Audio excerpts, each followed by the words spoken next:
ముఖ్యమంత్రిగా కాంగ్రెస్ ప్రభుత్వం వచ్చిన తర్వాత ఆయన ముఖ్యమంత్రిగా బాధ్యతలు స్వీకరించిన తర్వాత ఏమనిపిస్తుంది, ఆయన పనితీరు ఎలా అనిపిస్తుంది మీకు? రేవంత్ రెడ్డి గారు అందరినీ సర్ప్రైజ్ చేసిండ్రు. అందరు కూడా ఏమనుకున్నారంటే రేవంత్ రెడ్డి గారు మాట్లాడతారని చాలా పద్ధతిగా కరెక్ట్ వేలో ఆయన అనాలిసిస్ చేసుకుంటూ ప్రతి డిపార్ట్మెంట్లో చాలా స్కామ్స్ ఉన్నాయి అన్ని చూసుకుంటూ మంచి ఆఫీసెస్ పెట్టుకుంటూ ఐఏఎస్ ఆఫీసర్ని టీంను కూడా అందరితో కలిసిమెలిసి మంత్రివర్గంలో కూడా ఎక్కడ కూడా డిస్టర్బెన్స్ లేకుండా 100% ఈ సంక్షేమ పథకాలు అప్లై చేయాలి, పేదోడికి అందాలనే ఉద్దేశంతోనే మీకు కనిపిస్తుంది. ఖజానా అంత ఖాళీ ఉన్నా కానీ, ఇంత ఘోరం జరిగినా కానీ, ఇదే టైంలో కాళేశ్వరంలో లక్ష్మీ బ్యారేజ్ మేడిగడ్డ అంత డ్యామేజ్ ఉండి ఇన్ని ఇష్యూస్ వచ్చినా కానీ మళ్ళీ ఫండ్స్ లేవు, చాలా ప్రాబ్లమ్స్ ఉన్నాయి. అయినా కానీ ఆయన ఎక్కడ కూడా స్ట్రెస్కు తగ్గకుండా పర్ఫెక్ట్ 100% మంచి పరిపాలన సాగిస్తూ ఉన్నాడు.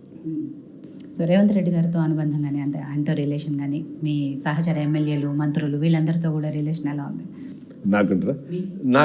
నాకు అసలు నేను అందరితో బాగుంటాను, ఎందుకంటే అందరికీ తెలుసు కదా, ఇండివిజువల్ టాకే ఉంటాను నాది.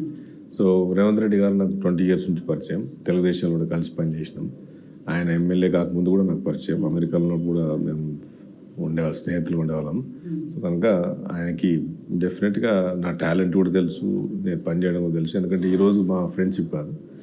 సో ఎంపీ పోటీ చేసినప్పుడు నేను 2000తో ఓడిపోయినప్పుడు కూడా ఆయన 6000తో మల్కాజ్గిరిలో గెలవడం జరిగింది ఒకటేసారి. నేను 2000తో ఓడిపోవడం అని గెలవడం. ఆ రోజు కూడా నాకు ఆయన ఫోన్ చేసి నాతో మాట్లాడడం జరిగింది. చాలా ఫీల్ అయ్యాడు. చాలా ఇంటర్వ్యూస్లలో కూడా నా గురించి పాజిటివ్గా ఎప్పుడు చెప్పేవాడు.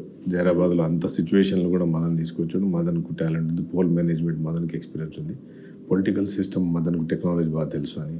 సో నా టాలెంట్ మీద కూడా ఉంది. నేను మన టికెట్ వచ్చినప్పుడు కూడా నేను గెలుస్తాను అని చెప్పి కూడా చాలామందికి చెప్పడం జరిగింది. నేను సో నెక్స్ట్ పార్లమెంట్ ఎలక్షన్స్ వస్తున్నాయి కాబట్టి